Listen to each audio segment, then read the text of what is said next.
read? Came over here. Okay, we are at Parashat Beshalach on page 399.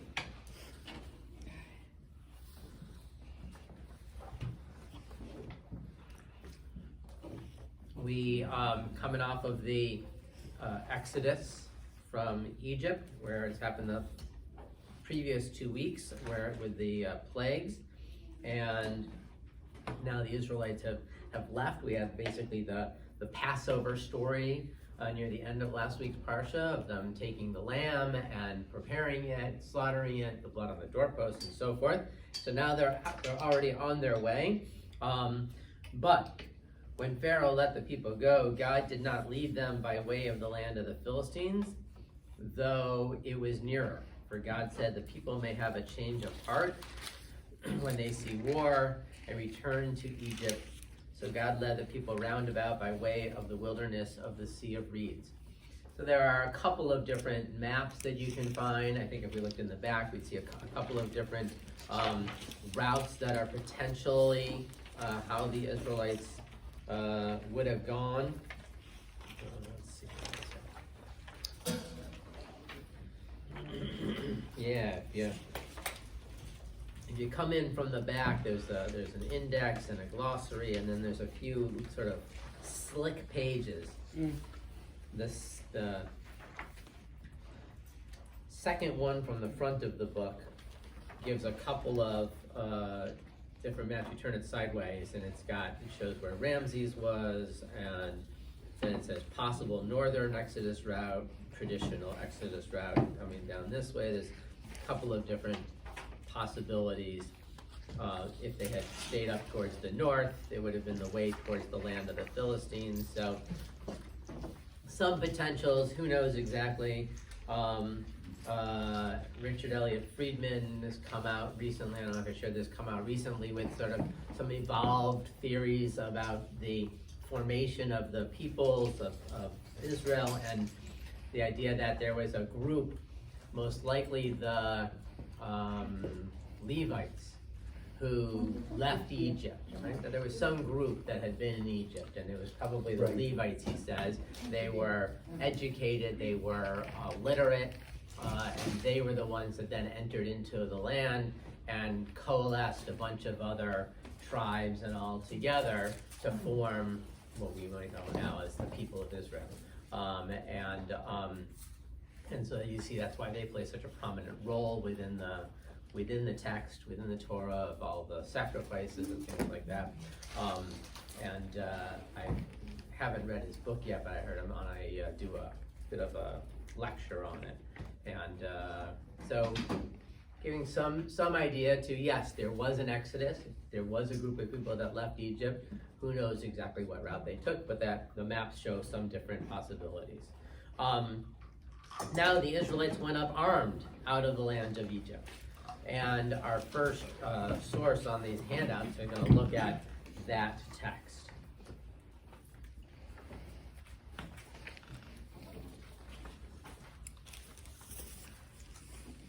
Rabbi, there's something here that says, this is from Chabad. The tribe of Ephraim erred and departed from Egypt 30 years before the destined time, with the result that 300,000 of them were slain by the Philistines. And they said this was the reason. So that's probably based on Midrashim and things like that. But, particularly given the Philistines weren't even in existence in this time period. It's Details. Yeah. It's not confusing for the fast. Andy, you want to start reading? Oh, they were numbered before. Okay, start reading the first text on the handout. Now armed, they went up, the Israelites, from the land of Egypt. Chamushim. Chamushim can only mean bearing words. Chamushim is the word in the Hebrew. So the question is, what does that mean? It's sort of a strange word. it's interesting, what did you say? Chamushim can only mean bearing sword. But I think you said Word. bearing Word. word, which is very interesting. It's an interesting slip, because wait until you see what the explanation is. Go. Why did the Israelites need weapons? When would they have used them? They simply end up saying, and the children of Israel cried out to God, and God saves them. And one can say that there is a parallel in another verse, which I wrested from the Amorites with my sword in bow, that the commentator Onkelos translates as with my prayer and my supplication. Prayers and supplications are weapons for the Jew, and by these armaments we defeated Egypt. Interesting. So when you first read it, right, a little slip, Chamushim can only mean bearing words, right? And in some ways, that's what the seer of Lublin is saying. He's taking Rashi's understanding, meaning that they were armed, they had actual swords.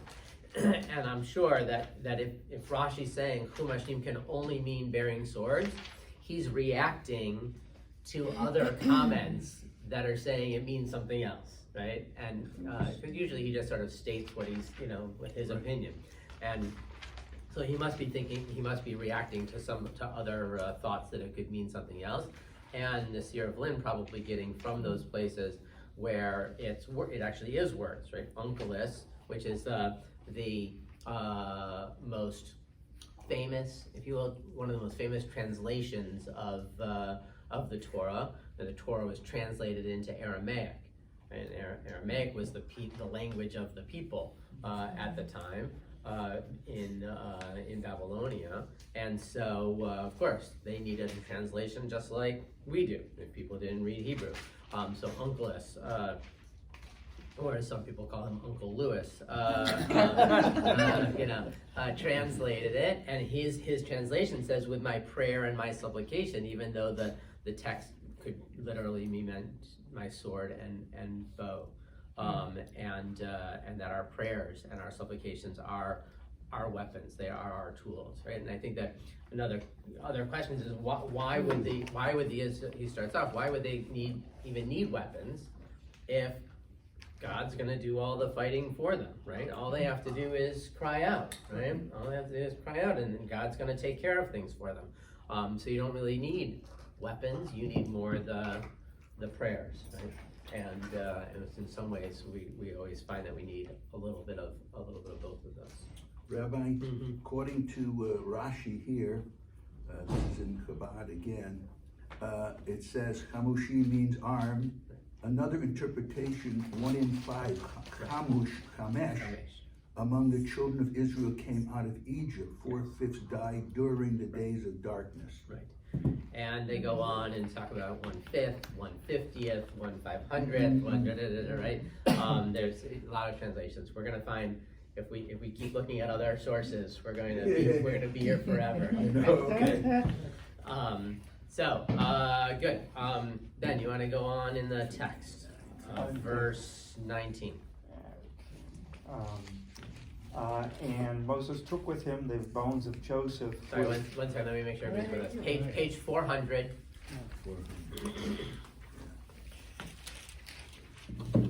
Verse 19. And Moses took with him the bones of Joseph, who had exacted an oath from the children of Israel, saying, God will be sure to take notice of you, then you shall carry up my bones from here with you. They set out from Succoth and encamped at Etham at the edge of the wilderness.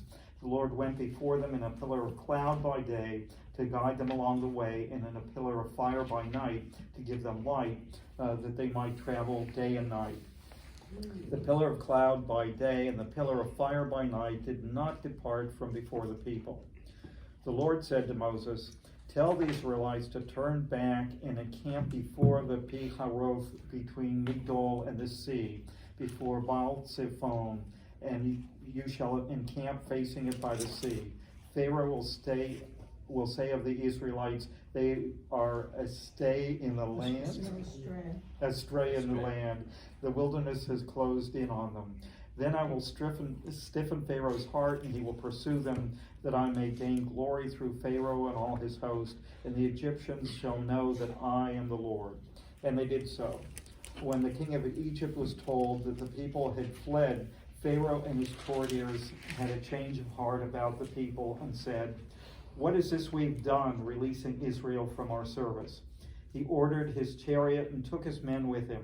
He took 600 of his picked chariots and the rest of his chariots of Egypt with officers in all of them.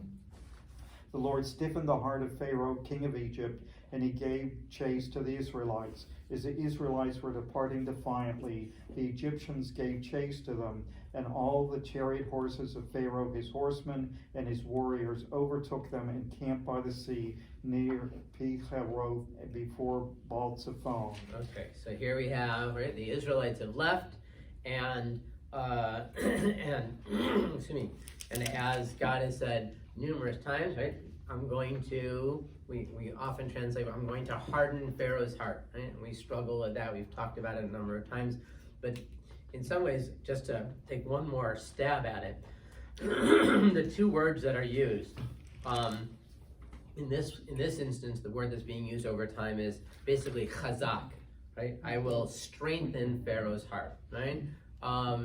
That maybe because of the plagues, because of the destruction of Egypt, Pharaoh has is weakened, right? Just in his own desires and his own sort of strength, and so God's strengthening Pharaoh to basically to make the decision that he wants to make, right? It's not, I'm gonna make him chase after you. I'm gonna make him say no, right? I'm gonna strengthen his heart so that he can make the decision that he would want to make, right? Basically, right? That in some ways, one idea is that the plagues take away Pharaoh's free will, right? After the plagues, and especially after the 10th, like of course he's gonna let him go, right? That in some ways that's a reduction of Pharaoh's free will, and this is chazakti, and I will strengthen him so that he can make the decision that he really ultimately wants to make, which is to say, no, you're not leaving, right? The other word that's used has the short of kabed, chaf bet dalet, which is like kavod, right? I will honor Pharaoh. I will honor what Pharaoh, same type of thing. I will honor what Pharaoh wants to do, right? So while we struggle with it a lot, basically saying, oh, God's making Pharaoh make this decision, God's making Pharaoh decide not to let the people go, there's really maybe the sense of just allowing Pharaoh to be Pharaoh, and that's by strengthening him and by honoring his desires. So the word in verse 4 is chazak. Right. Yes. The And then, chizakti. and you said the other word is where? The other word in other places earlier other on is places, kabed. okay. Yeah, it's chaf bet dalet. Thank you. I know it was in this past week's parsha. I will. It's okay. It's using I will stiffen. I will. It's The usually. Yichad goes in the same. What's that? The Yichad goes in the same verse. Oh, is it? Yeah. Where? Chazakti led Pharaoh. Right. Pharaoh, B'ichavda, Pharaoh, b'para. Right. Thank you. But that's really there. That's it. I will gain glory through Pharaoh. Yeah. Interesting, right? So it does show up again, but it's not in the same context. But he's, Yeah. So Pharaoh does make that Yeah. decision, Okay. right? Pharaoh chases after the Israelites, right, with this sense of what have we done, right? Here we've let this, in theory, this large workforce just go, right? How stupid are we? And chases after them, and brings the chariots and so forth. They come up close, and the Israelites, of course, start to freak out. Verse 10 on page 402. Karen, you want to read? Verse 10. As Pharaoh drew near, the Israelites caught sight of the Egyptians advancing upon them. Greatly frightened, the Israelites cried out to the Lord, and they said to Moses, "Was it for want of graves in Egypt that you brought us to die in the wilderness? What have you done to us, taking us out of Egypt? Is it not the very thing we told you in Egypt, saying, 'Let us be, and we will serve the Egyptians, for it is better for us to serve the Egyptians than to die in the wilderness?' But Moses said to the people, 'Have no fear, stand by, and witness the deliverance which the Lord will work for you today. For the Egyptians, whom you see today, you will never see again. The Lord will battle for you. You hold your peace.' Then the Lord said to Moses, 'Why do you cry out to me? Tell the Israelites to go forward and lift And you lift your rod and hold your arm over the sea and split it so that the Israelites may march into the sea on dry ground. And I will stiffen the hearts of the Egyptians so that they go in after them, and I will gain glory through Pharaoh and all his warriors, his chariots and his horsemen. Let the Egyptians know that I am the Lord. Let the Egyptians know? Let the Egyptians know that I am the Lord when I gain glory through Pharaoh, his chariots, and his horsemen. Great, yeah. So, right, you think let the Israelites know that I am God, Yeah. right? But there's both pieces being played here. That it's a lot of this is to impress, to amaze, to win over the Israelites. But it's also right. We want all the other nations to know that God is so supreme. Just the opposite comes up later on in the Torah when God's going to wipe out the Israelites because of the golden calf or other things, and Moses says, "Wait, well, what do the neighbors think?" Right? Like, you can't do this, right? And so that's sort of the flip side of this here. That we want the Egyptians to know that I am the Lord, their God. So we have this scene of Moses trying to calm the Israelites, and then God saying to Moses, why are you crying out to me? And so, why do you cry out to me? Tell the Israelites to go forward. And of course, that's a strange thing, and the rabbis look at that and say that they entered into the water before it split. And this is certainly the midrash of Nachshon we've talked about before, that he walks in and he's praising God so much that then the water splits before him. So you've got to have that faith and that drive to. This is sort of, again, the opposite of just the words, right? It's the doing that's really important. We have a couple of sources about why you cry out to me. Jessica, you want to read the second one down on page 1?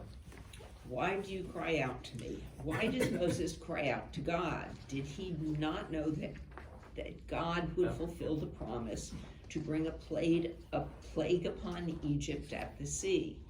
Rather, Moses had a great amount of faith, but when he saw the pain of Israel was causing them to lose their faith, he was unable to hold back and cried out from the excitement of his heart. That somehow Moses is the Hebrew word was I think it was hitrag shoot, was he was feeling the emotions of the Israelites, and he I guess you would call it empathy, right? Through empathy, he cried out as well, right? Even though, of course, he had the rabbis wouldn't want us to look at Moses with any kind of diminished faith. So of course he had full faith, but he was empathetic with the Israelites. Read the next one. Why do you cry out to me? Rabbi Yaakov David, my righteous teacher of Mezrich, and after that, Hoans, the students of Rabbi Shlomo Libo of Lutzner. I think. That's what I think the lineage is. Yes. Came to Kotsk. The rabbi of Kotsk asked him how Rabbi Shimon Lev was doing. He continued and said to him, I love him greatly, but why does he cry out each day that God will send the Messiah and not cry out to our brothers, the children of Israel, that they return from their paths and he will come? This is what was meant. Why do you cry out to me? Speak to the children of Israel. If you look at the text, right, it says, why do you cry out to me? Speak to the Ber El Bnei Israel, right? Don't come talking to me, right? In either case, right? Whether it's the situation with the Egyptians or whether it's the situation with the crying out for, why don't you bring the Messiah? Talk to the people, right? And let them change what they're doing. Let them play the role that they're supposed to play, whether it be in the Exodus or whether it be in the bringing of the Messiah. Go ahead. It looks to me like that's what he did. That's what he was doing. He said, Moses said to the people, have no fear, stand by. God will, but he would, so I don't really, where did he cry out to God? Yeah, it is a great question, because it doesn't, we don't see that that Moses is actually saying to God, it's that it seems like it's really the people. And he does exactly, the only thing that he didn't do was say, get your tushies going. I Right. mean, that's the piece that he did. Right. He kind of He's said, still- okay, I need instructions right. here. Now what Right, do he's I still, do next? He's still But- saying, wait, like, let's just stand here and wait for something to happen, right? Mm-hmm. And God's saying, Stand by. get going, right? Yeah. And That's so the so only you real- could say yes that the first one that we read, why does Moses cry out to God? It doesn't have that really in the text, right? But the second one is still, I think, still works, of saying, why are the people crying? Like, don't cry out to me, talk to the people, right? And that's really, what is said here. Tell the Israelites to go forward. And again, I think that that's instructive for us, that we certainly pray, right? We have our moments for that.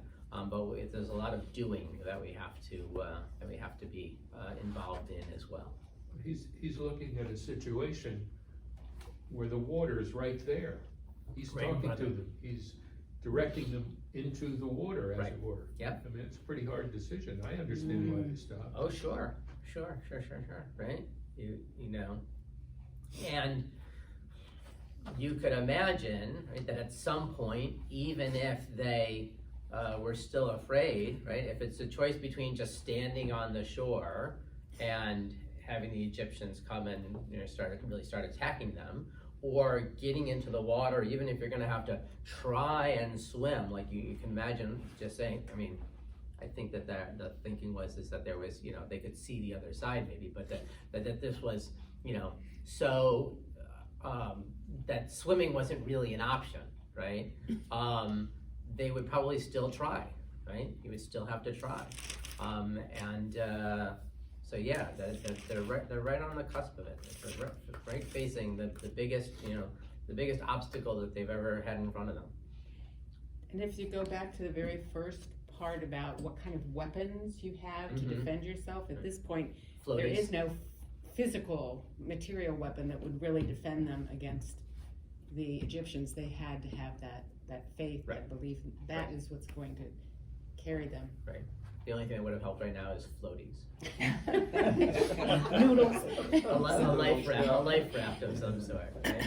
A boat. Okay. Howard, you want to go on? Let's see, where are we at? Verse 19. The angel of God, who had been going ahead of the Israelite army, now moved and followed behind them, and the pillar of cloud shifted from in front of him and took up a place behind him. And he came between the army of the Egyptians and the army of Israel. Thus there was the cloud with the darkness, and it cast a spell upon the night, so that one could not come near the other all through the night. Then Moses held out his arm over the sea, and the Lord drove back the sea with a strong east wind all that night, and turned the sea into dry ground. The waters were split, and the Israelites went into the sea on dry ground, the waters forming a wall for them on their right and on their left. The Egyptians came and pursued after them into the sea, all of Pharaoh's horses, chariots, and horsemen. At the morning watch, the Lord looked down upon the Egyptian army from a pillar of fire and cloud, and threw the Egyptian army into panic. He locked the wheels of their chariots so that they moved forward with difficulty. And the Egyptians said, "Let us flee from the Israelites, for the Lord is fighting for them against Egypt." Then the Lord said to Moses, "Hold out your arm over the sea, and the waters may come back upon the Egyptians, upon their chariots and upon their horsemen." Moses held out his arm over the sea, and at daybreak the sea returned to its normal state, and the Egyptians fled at its approach. But the Lord hurled the Egyptians into the sea. The waters turned back and they covered the chariots and the horsemen, Pharaoh's entire army that followed them into the sea. Not one of them remained. But the Israelites had marched through the sea on dry ground, the waters forming a wall for them on the right and on their left. Thus the Lord delivered Israel that day from the Egyptians. Israel saw the Egyptians dead on the shore of the sea. And when Israel saw the wondrous power which the Lord had wielded against the Egyptians, the people feared the Lord. They had faith in the Lord and his servant Moses. Okay, so here again, going back to the idea that these things, right, are really instilling faith in the Israelites, right? It's yes to free them, and yes to instruct the Egyptians about God, but it's also changing the faith of the Israelites. Although we see over and over again how quickly that dissipates, right? That there was a point where I remember thinking, well, if only God, did some great miracles for us now, like people would have such faith. And then I read the text and be like, oh no, not so much, It just shows that doesn't happen so much, right? That it happens, and then very quickly it's, what'd you do for me lately? And they start to complain and all very, very quickly.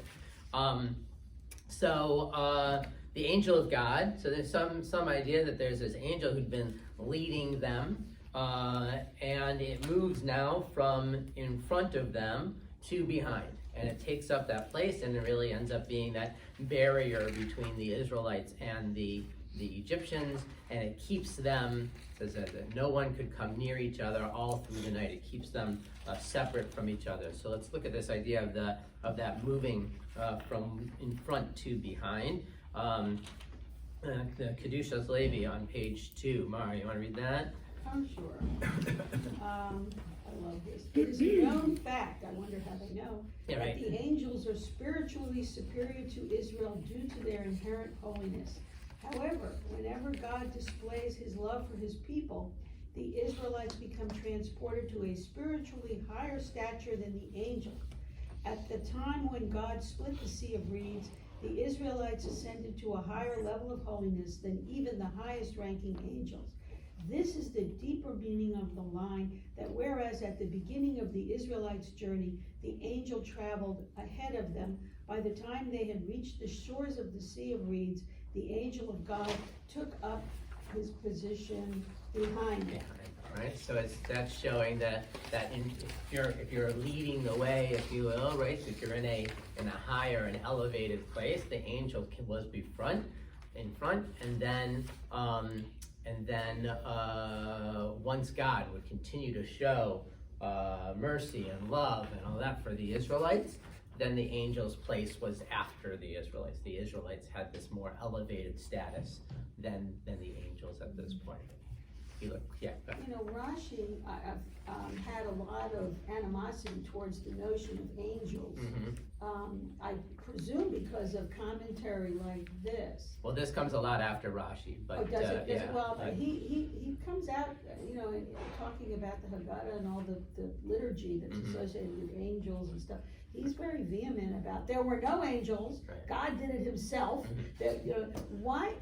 What's so terrible? I mean, why would he have such a? I think Rashi and Rambam also they have this struggle around that, and I think the question is, how do you understand the Malachim? How do you understand the angels? Are they something separate of God, or are they part of God? Right? And I think that if they were seen as separate from, I think there's more of a struggle. Whereas if they're part of the divine who's doing different tasks, which some of those the main views of angels are, then then it's a little bit more palatable, I think, for people. Well, But, one of the risks, and I get this from the archaeology class that comes next, is the popular folklore was sort of still looking at idols, Right. and so the angels have the potential maybe of becoming subsidiary gods that people start praying to and Right. worshiping, Right. and therefore Right. you have to be really careful not to give them extra importance. And both Rashi and Rambam tend to be a little bit more rationalists. Right.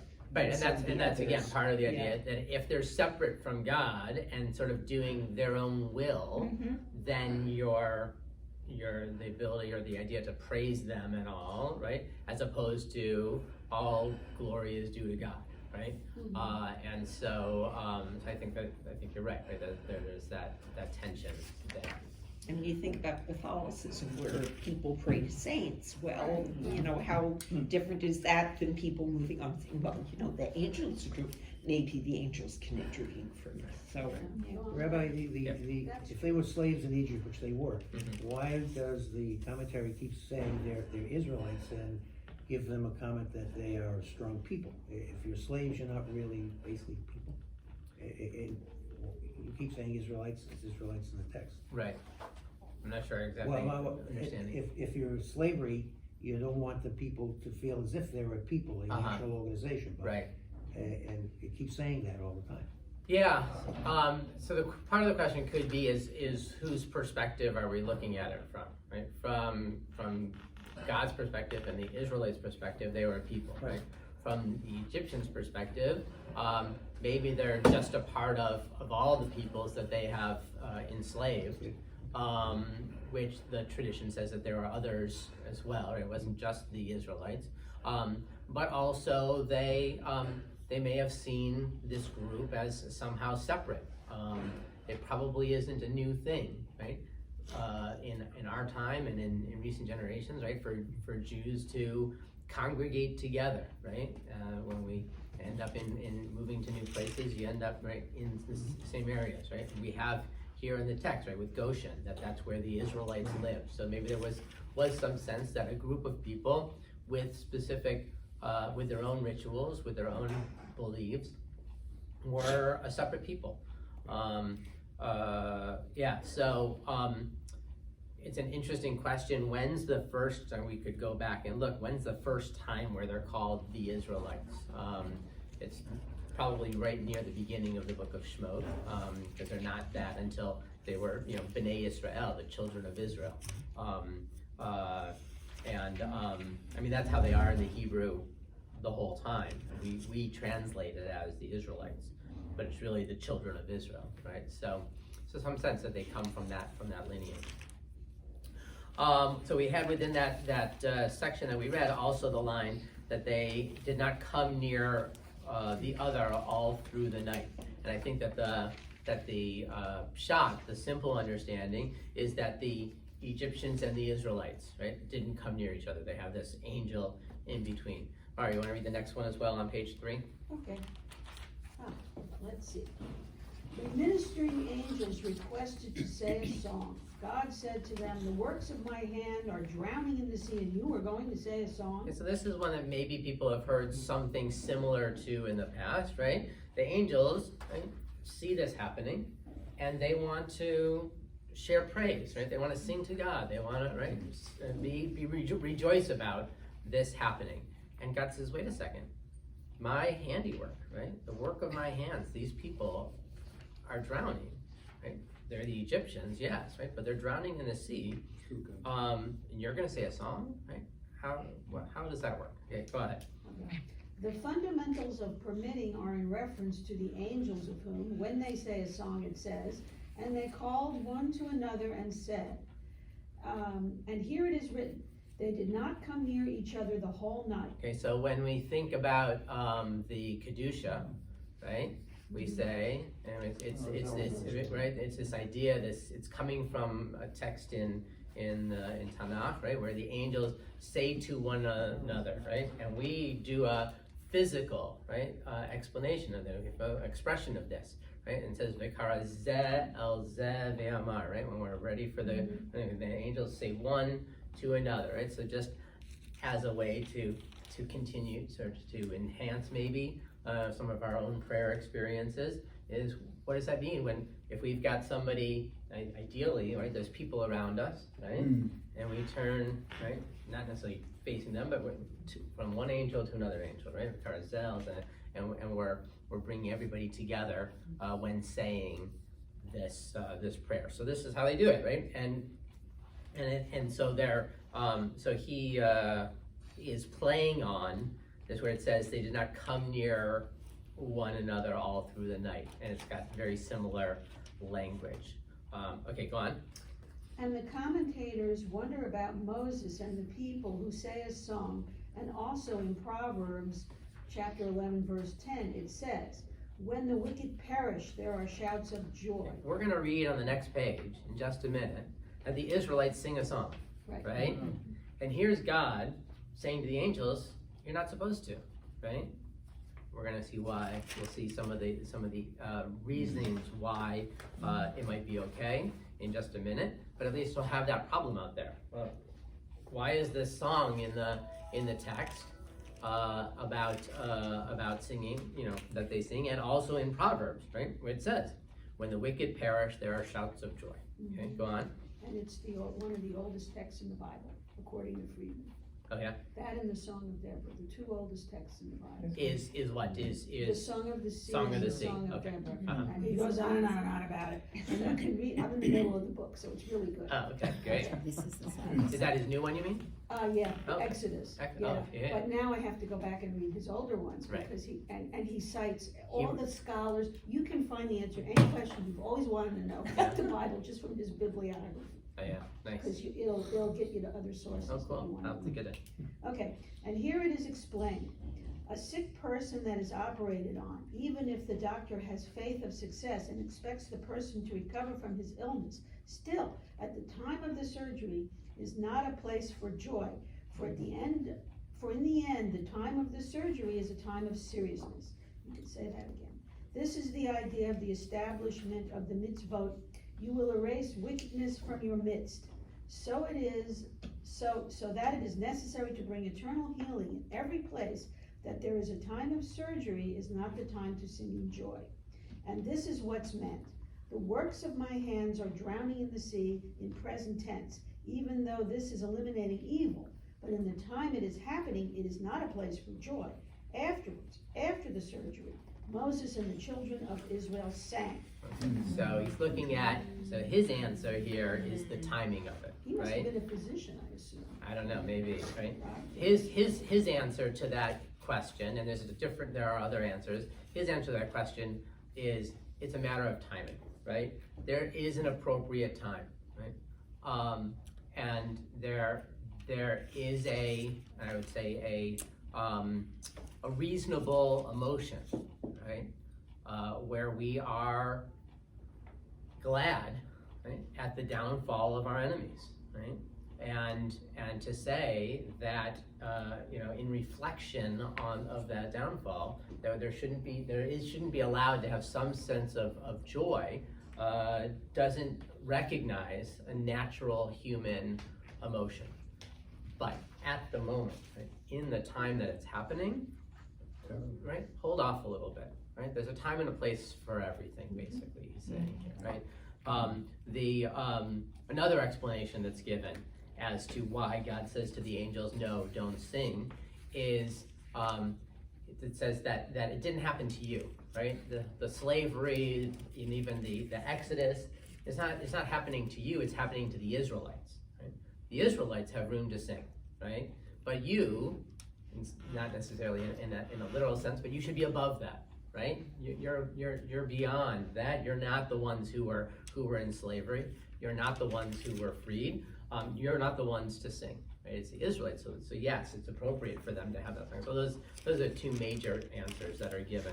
The one is the timing, that the Israelites sing after, right? Because as we say here, that we see the Israelites see the Egyptians on the shores of the sea. Right? It's after it's happened that now we're going to get the song of the sea. Okay, here. Got a question? But we continue to sing this. We do. Right. It's one of the, we always sing it, sung every day. It's sung every day, right? It's in our liturgy every day, right? And I don't know whether that, I don't know how other people read our Bible. Mm-hmm. I don't know if the Egyptians keep reading it. They might not be terribly happy about this thing centuries later. Right. So I would. The analogy. I would certainly I mean, my first reaction is Egyptians of today are not the Egyptians of the Torah, right? Many people are already moving to that, maybe not completely, but many people are moving towards that idea, even in terms of Germany, right? The Germans of today are not the Nazis, right? And so we're not singing about this country that we know of in the Middle East, right next to Israel, about Egypt. There's no overlap between those right at this point. But yeah, so that's from our perspective. You could be right, that the Egyptians themselves, hearing this over and over again, I don't know, could have some, reaction to it. I'm not sure. When we recite this in the service, though, Mhm. it's in the context of the history of what happened. It's not, just forever we're going to do this. The whole history of starting with creation, going through it. It's a very short synopsis. And it Yeah, includes I mean, this. it's more in a section of Psalms of praise, right? And if we're going to sing different sections of praise, we culminate it, right? Really, the ending of it on a weekday. On Shabbat, we throw in another prayer as well. But on weekdays, it's the last thing that we want an example of what's the sort of like the praise of God. We go back to all the other ones, almost everything else that's in Sukkot Zimra, this section of Psalms of praise, are from the Psalms and from other latter places, right? But this is straight from the Torah itself, right? Go ahead. I'm trying to understand the sequence in Yeah, verse. it's difficult. I'll tell you. In verse chapter 14, verse 17, Mhm. and I will stiffen the hearts, and I will gain glory through Pharaoh and all his warriors. Let the Egyptians, 18, let the Egyptians know that I am Lord, and when I gain glory through the Pharaoh. And then we come to a point where he separates the Israelites, and then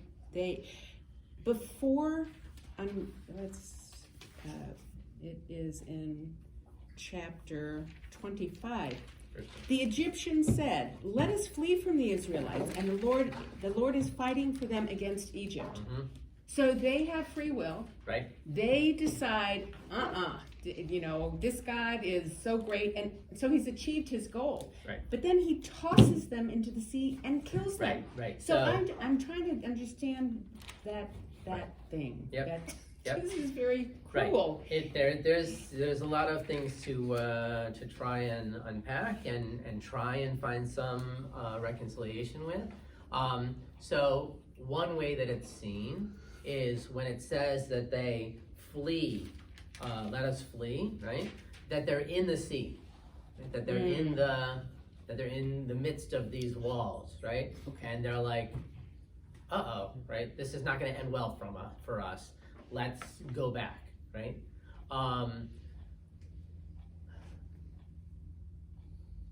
It's Hunt for Red October. I was trying to remember a similar thing, that somebody else is fighting for them, that somebody else is helping them. So that's one part of it. And then where it says that God hurled the Egyptians into the sea, right? Yeah. Is following the verse that says that the waters are going to come back upon the Egyptians and upon their chariots. So there's two different ways to see it. One is that there were either some or all of the Egyptians on the opposite shore, right, or the shore back in Egypt, and God hurls them into the sea, right?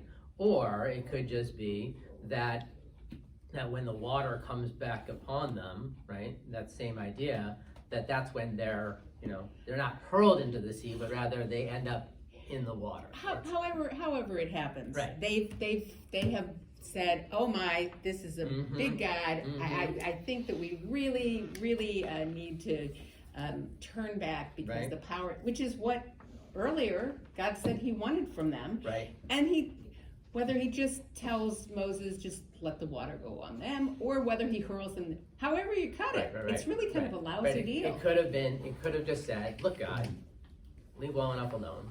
They're retreating. They're running away. They believe They're running that away. you're They all believe, powerful. right? Let the water, let them get out. The water come back down, we're on one side, they're on the other side, end of story, right? Yeah.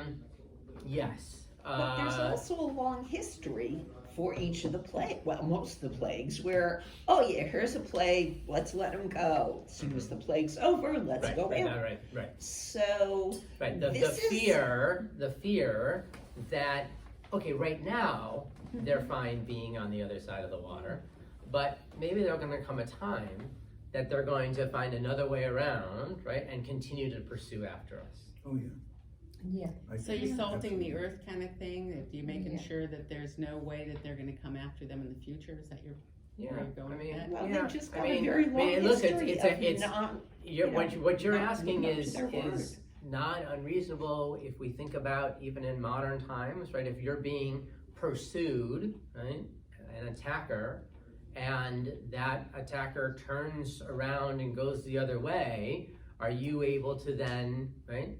What happens if you shoot that person in the back, right? You know, it's. I think that's the equivalence that you're talking Yeah, it's about here, parallel. right? And it's difficult, right? It's difficult after people who've been. Now we're not talking about the people doing this, right? God doing it, God but doing the people being so beaten down, right, by these attackers, abusers, right? Their taskmasters over so long that yes, God doing it, or people putting it in the language of God doing it, right? Of saying we have to somehow really end it all, right? It's got to come to an end, right? We can't just continue. We can't continue to be in fear, but we have to say, okay, I'm in a situation where we finally feel safe and free, and it's difficult. Right? So what you're implying then is that human nature is such that they don't feel safe unless They know their that the threat enemies is are gone. completely annihilated. At least in this case, I mean. Well, And Egypt's not completely annihilated. I mean, it continues. It Right. is this particular army Right. that has been destroyed. Right, it continues on. Yeah, Egypt I think you're right to struggle with it, right? I mean, I do. Just as we struggle with the language of God hardening Pharaoh's heart and all that, I think it's important for us to step back and just say, we have a difficulty with this, right? And it might be a difficulty that we can find some solution to, or it's another difficulty that we just sit with. And that's okay. Rabbi Artson gave a number of talks at one point, and I probably still have the list someplace, where he pulled out difficult texts, verses within the Torah, and his goal was not to solve them, right? Or very quickly we want to solve them, and to be comfortable with it. We want this to be a text that we can love and embrace and all, and it's a text that we struggle with, and that's okay. There is another viewpoint where you could think in terms of what God is going to do. He is going to resurrect these Egyptians and all of Israel from the grave. From his point of view, everybody's a winner. So he looks at the long view. Yeah, You know, there and are the short texts term around is that, what you right? were saying is, Right. yes, is all this grief. And we shouldn't be happy when our enemies are destroyed. Yet at the same time, as you explained very eloquently, we don't rejoice over the death of the wicked. But in the overview, it's not going to be good if they continue going in that wicked way, because they're going to be destroyed someday. Okay, and what about all the people around them? So you got to protect the people around them. That's it is kind of a difficult. There's a story in the Talmud of I think it's Rabbi Meir and his wife Bruria, and he comes home after being tormented by hooligans on the street, right? And he says basically to his wife, I wish they would just die, right? Yeah. And she says, quoting I think again from Psalms, don't pray for the death of the sinners, pray for the death of the sin, right? That they stop doing what they're Right. doing. Yes. So, the question, right, what you're saying is, right, really what we're trying to talk about here is the destruction of evil, right? Right. And it's not that we want to glorify and celebrate the downfall of the Egyptians, but rather this evil that we've seen in the world, and how do we, get rid of it? I mean, the 10th plague, innocent firstborn. Right. Yeah. I mean, this, and if you make this the Yep. 11th Right. plague, I'd say the 10th plague was worse. This is armies and, These are warriors. these. Yep. To put this in a modern context, if you're questioning this, then how do you feel about the Nuremberg trials after World War II? Yeah, Right. It's hard. they need to be punished. Right. As a matter of fact, the whole end of World War II, Right. there Yeah. were, Germans actually approached the Allies to try and negotiate a peaceful end to World War II at the end. Yeah. The Allies said, absolutely not. There has to be total surrender. Right. That's the only thing that is going to work. They would not accept, negotiated peace.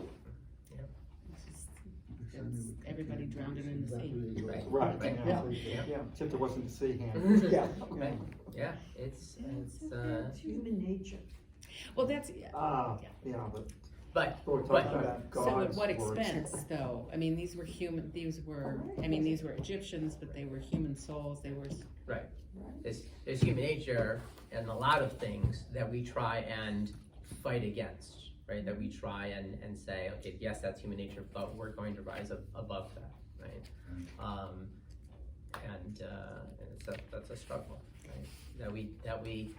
That we, and I think that, I remember speaking about some of this after bin Laden had been killed, right? And seeing the scenes of, people in the streets and climbing up on lampposts and screaming and shouting and carrying on. And there's one side that says, okay, that's human nature, right? And there's another side that says, well, this is a little distasteful, right? To carry on like that, right? So yeah. but how do you know when they're climbing the lamppost, are they celebrating the death of the sinner, or are they? Yeah.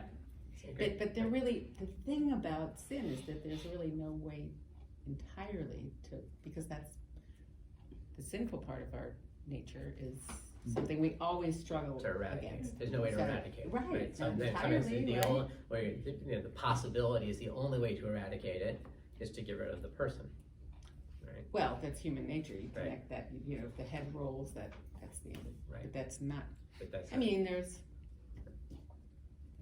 Hitler was just the most, it's not actually the most recent, but. for us, a very extreme and personal, portrayal of this. Yeah. So then we get to the song, on page 407. Irving, you wanna read that? Top of the page? Yes. Then Moses and the Israelites sang the song to the Lord. They said, I will sing to the Lord, for he has triumphed gloriously. Horse and driver, he is hurled into the sea. The Lord is my strength and might. He has become my deliverance. This is my God, and I will not try him. Keep going. Yep. The song of the sea? Yeah. The top of the next page. The God of my father. Oh, the God of my father, and I will exalt him. The Lord, the warrior, Lord is his name. Pharaoh's chariots and his army he is cast into the sea, and the pick of his officers are drowned in the sea of reeds. The deeps covered them. They went down into the depths like a stone. Your right hand, O Lord, glorious in power. Your right hand, O Lord, shatters the foe. In your great triumph, you break your opponents. You send forth your fury, it consumes them like straw. At the blast of your nostrils, the waters piled up. The flood stood straight like a wall. The deeps froze in the heart of the sea. The foe said, I will pursue, I will overtake, I will divide the spoil. My desire shall have its fill of them. I will bear my sword, my hand shall subdue them.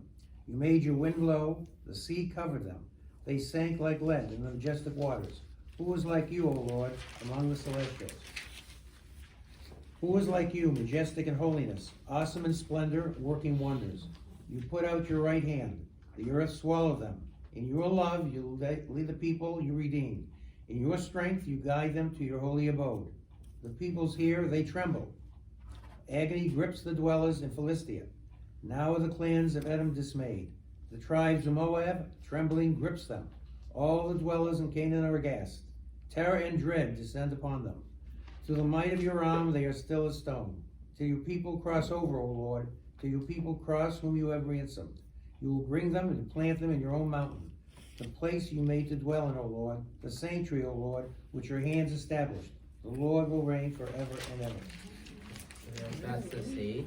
I know that there are certainly different customs, and there's different ways of singing this song, as we do on Shabbat morning in Sukkot Zimra. They're, in some ways going to the discomfort that we might feel. There's an idea that you stop singing when we get to verse 3. Adonai ish milchama, right? Not wanting to sing and glorify about God as a warrior, right? I've seen it done both ways, right? And certainly you can go on for another 3 or 4 verses in singing it, but there's the custom to stop before getting to that point, right? In some ways, muting that idea of singing, and we see a lot of that, as the explanation where we take the wine out of the Wrong religion. we take the wine out of the cup on Passover when we say the 10 plagues, right? When we one explanation of why we sing a shortened Hallel on the latter days of Passover is that in recognition that yes, we're happy about leaving Egypt, but we recognize the pain that was brought upon the Egyptians. So we have in different places, right, this idea of celebrate, but temperate on some levels. It goes on then on 4:12, for the horses of Pharaoh with his chariots and horsemen went into the sea, and the Lord turned back on the waters of the sea, but the Israelites marched on dry ground in the midst of the sea. Then Miriam, the prophetess, Aaron's sister, interesting, it doesn't say Moses, Yeah. right? I know. Aaron's I sister thought took that. a timbrel in her hand, and all the women went out after her and danced in timbrels, and Miriam chanted for them. Sing to the Lord, for he has triumphed gloriously, horse and driver he has hurled into the sea. And so we see a couple of additional sources. We're not going to get to all of these now. On page 3, at the bottom of the page, Len, you want to read this one? This is an interesting one about the sea splitting.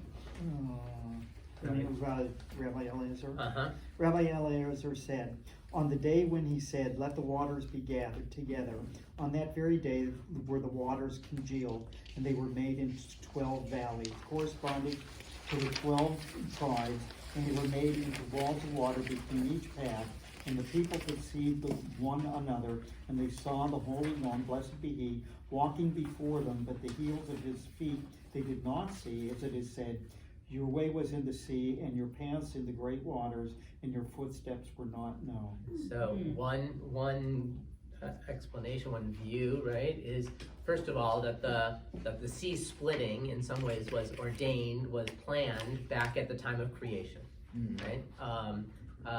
Again, the struggle that just as we have, the ancients who wrote this had as well, of some sort of change in the natural order didn't make sense to them. Right? They don't see the world going on and happening in that way. And so it must have been ordained, or must have been set up at creation that this path was going to be made for the sea.